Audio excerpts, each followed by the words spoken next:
Kasalanan ba ang pag-inom ng alak? Alam nating lahat na ang mga maglalasing ay walang bahagi sa kaharian ng Diyos. Pero what if kung umiinom ka lang ng alak pero hindi naman naglalasing? At hindi ba't ang ating Panginoong Hesus mismo ay uminom din ng alak? In fact, ang pinakaunang himala pa nga na ginawa niya ay ang gawing alak ang tubig. Una sa lahat, hindi po kasalanan ang pag-inom ng alak. Pero ang tanong, sigurado ka ba na hindi ka nga nalalasing kada drinking session?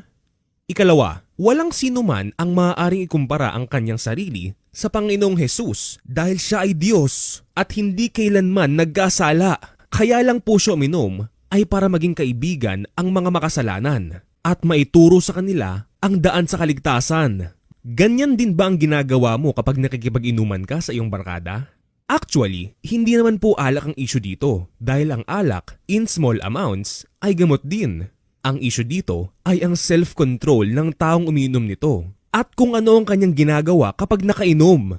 Kaya nga kapag ang isang tao ay lango sa alak, ay nagagawa niyang manakit, mang-rape o pumatay dahil nawawala siya sa kanyang tamang pag-iisip.